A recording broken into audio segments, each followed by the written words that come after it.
I think relationships should be like McDonald's.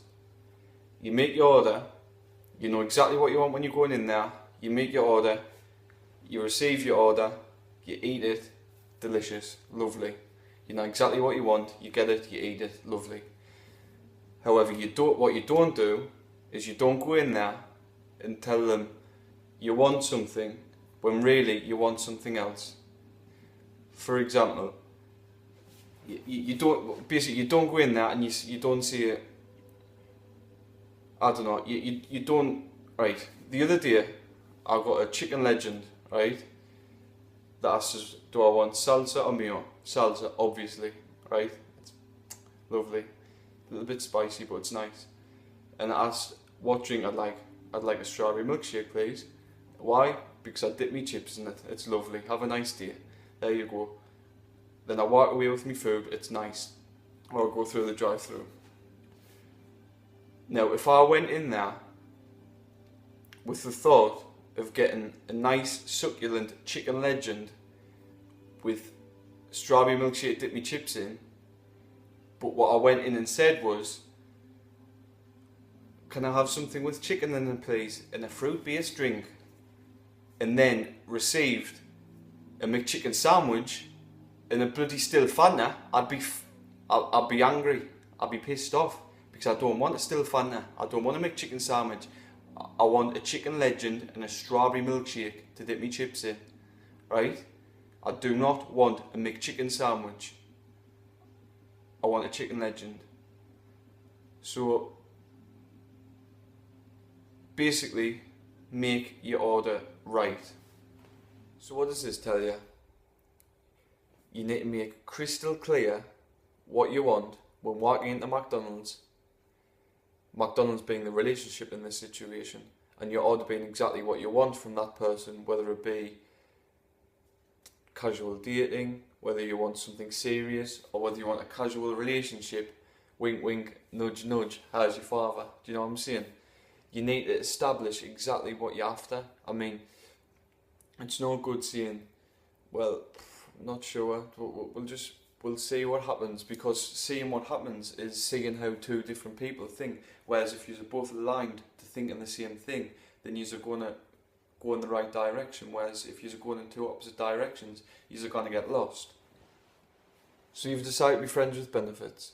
There's one thing that's not taken into consideration with this situation, and that's the love hormone, right?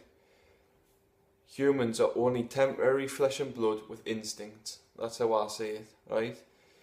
When a girl has sex with a boy, they can release a love hormone that makes them feel more attached to the guy or girl that they've slept with. It just naturally happens. It's a natural release, okay? Something I heard on the telly, but it makes sense. If this happens, then you need to make totally clear to the guy or to the girl that you've developed feelings. What I'm saying is, don't be deciding you want a Big Mac halfway through your chicken nuggets, right?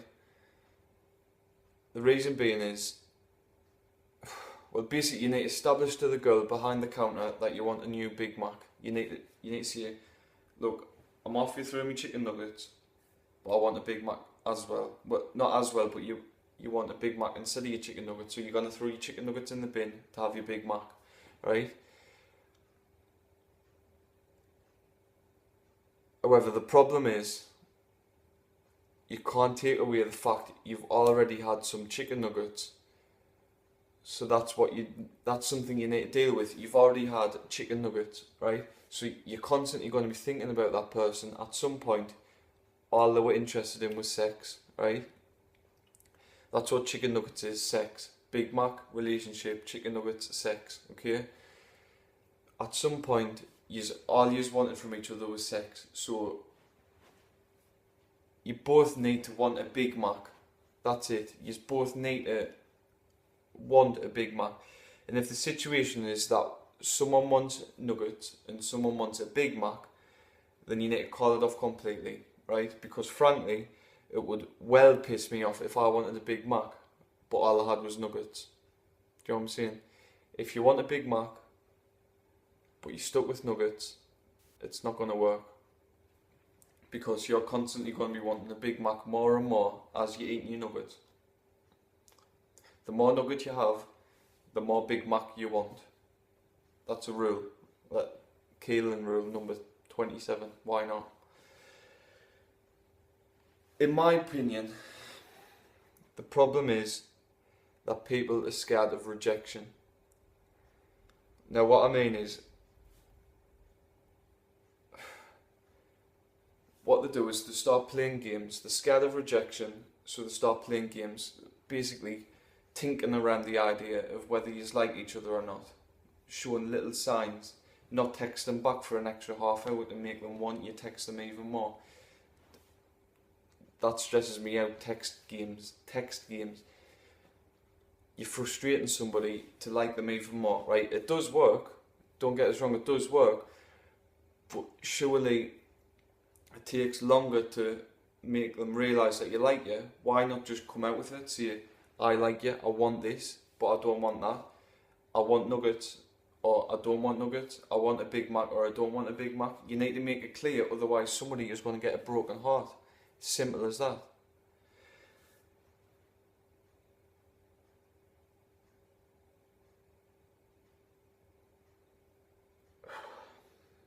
I told a friend of mine there's 7 billion people in the world. So are you telling me there's nobody else out there that's better than what you've already got? And it's true, 7 billion people, right? And if you're stuck in a relationship, or you're considering going with someone because you see them as second best, or you see them as the best you can get, then you're already fucked, because you're already thinking them as second best, or you're already thinking them as, well, I can't get better. What happens if you get with that person, you get back and someone better comes along? You need to basically rule out the fact that if you're already thinking there could be somebody better, that there's a chance that there's somebody better than there really is going to be. There's always going to be someone better than the next person, whether it's for a different reason or not. If basically you need to figure out for yourself if you think it's working, and if there's negatives, you need to figure out whether you can live with those negatives or not.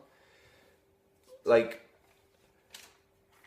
if you've been hurt in a relationship, if a person's cheated on you, or whether they're being untruthful, or whether they're hurting you in some way, whether it's taking drugs, for example, or they've got an alcohol problem, or they've got a problem that's affecting your life.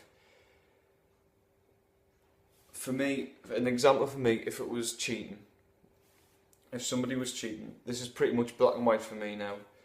The truth is, living with someone that's been cheating on you, or that's hurt you,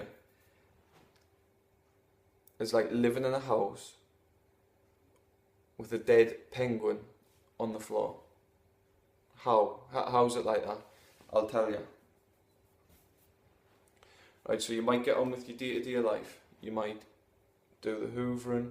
In fact, hoovering won't be a problem because you couldn't get past the dead body. Do you know what I mean? You know when you're going past the sofa and you see lift your feet up. Dead penguins don't do that because they're dead, and they're a penguin, so they couldn't hear anyway, even if they were alive. But my point is, they're going to be in the way of your hoovering. So, see you get on with your day-to-day life. You have your shower, you go to sleep, you watch the telly. While you're in the sitting room, that dead penguin's on the bloody floor. So it's in your line sight. It's in your line of eyesight. It's in your nostrils because you can smell the rotting corpse of a penguin. Right? So what I'm saying is, it's constantly there. And so like a farm. If you live on a farm, you get used to the smell after a while, or you get used to the cow shit or whatever after a while. But there's always going to be something that reminds you that it's always going to be there. You can't forget it. It's happened. Like, see, if my little cousin comes over, she'll be all like, "Why is there a dead penguin on your floor?" And I'll be like, and thinking about the dead penguin, I'll be like, shit, yeah, there really is a dead corpse on my floor of a penguin that once lived this earth, and now it doesn't because it's dead on my floor. Now, you could argue that why don't I just move it?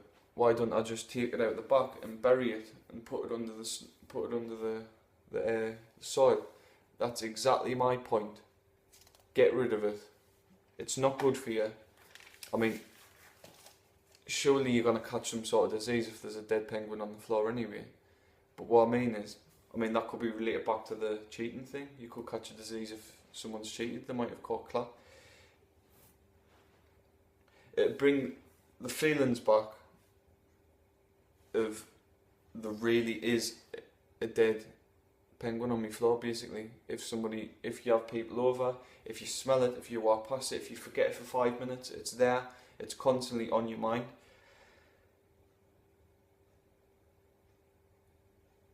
Basically what I'm saying is, in some point in the partner's life, they were disrespectful enough, they were wrong enough to not care about you enough to keep their clap-ridden, crab-infested kegs on, right? They couldn't keep them on. They had to take them off so that it would get the willy or the vagina seen to by somebody else because you weren't good enough to them. Now, personally, what I'm saying is, whoever you are that's watching this, you are good enough, right? And if they can't say that, that's their problem. They're the one with the problem, not you. I can see you being a beautiful person if you take a notice of this, right? You need to realise that if somebody is willing to hurt you, then they can't truly love you or care for you. They come up with an excuse, I was drunk, I didn't know what I was, fuck off, you knew what you were doing.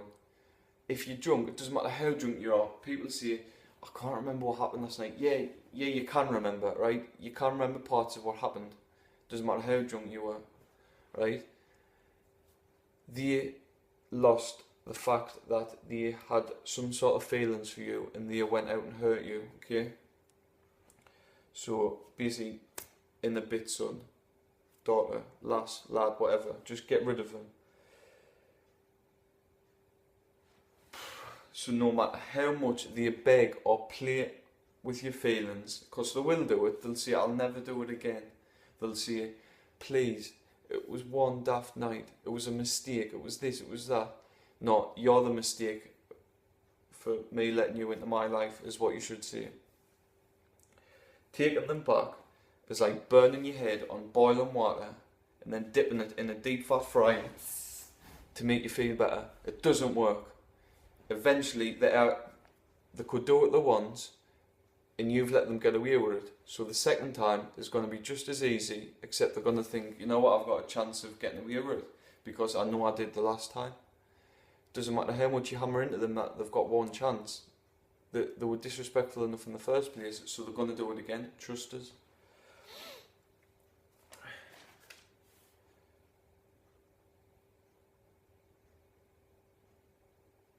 There's only so long you can take a stupid arsehole of a fly before you grab the Cosmo magazine and splat the little fucker, is what I'm saying.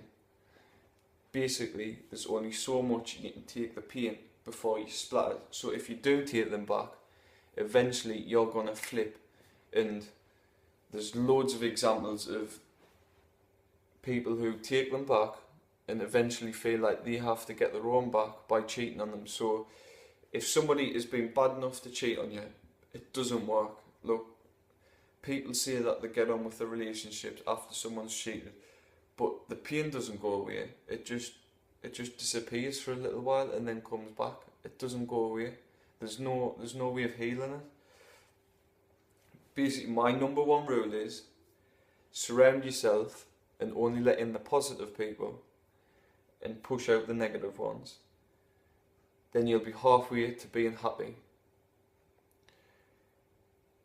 If not, it's not where or what you have, it's who you have around you that truly makes you happy.